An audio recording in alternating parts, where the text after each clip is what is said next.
Hi guys! Magluluto ako ngayon ng isang ulam o pagkain na sinasharon pag merong handaan. Ituturo ko sa inyo kung anong recipe ang aking maginagamit pag gumagawa ko nito. Ito ang lumpiang Shanghai.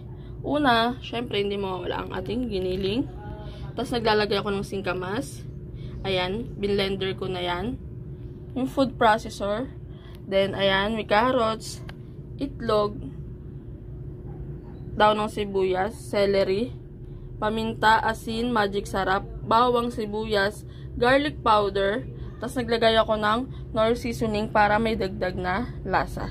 Ayan guys, imimekos-mekos ko na yan, and then, irarapper ko na yan mamaya. Okay, tara guys, mekos-mekos na natin. Pagpasensya nyo na at utal-utal ang aking salita. Syempre, ganun talaga.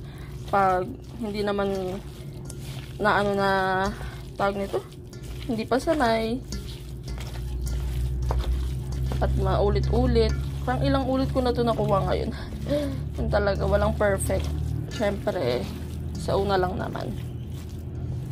Ayan guys, minekos-mekos ko na siya. Ang bango niya guys, sobra. Ayan.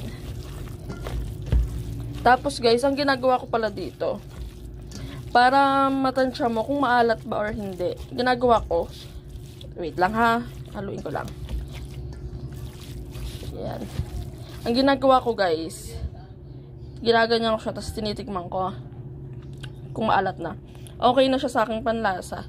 Kasi piprito pa naman yan. Hindi na kailangan dagdagan kasi medyo may alat na siya. Tapos ayan guys. Nga pala guys, isang itlog lang nilagay ko kasi masyadong nagtutubig eh. Pag madaming itlog. Isa lang nilalagay ko talaga. Kahit pag nagbobola-bola ako, yung misabaw na miswa, isang lang talaga ginagawa ko. Isang itlog lang nilalagay ko. Ayan guys. Ito na ang aking lumpiang Shanghai. Ito ang ating wrapper. Ayan, hinimay ko na yan.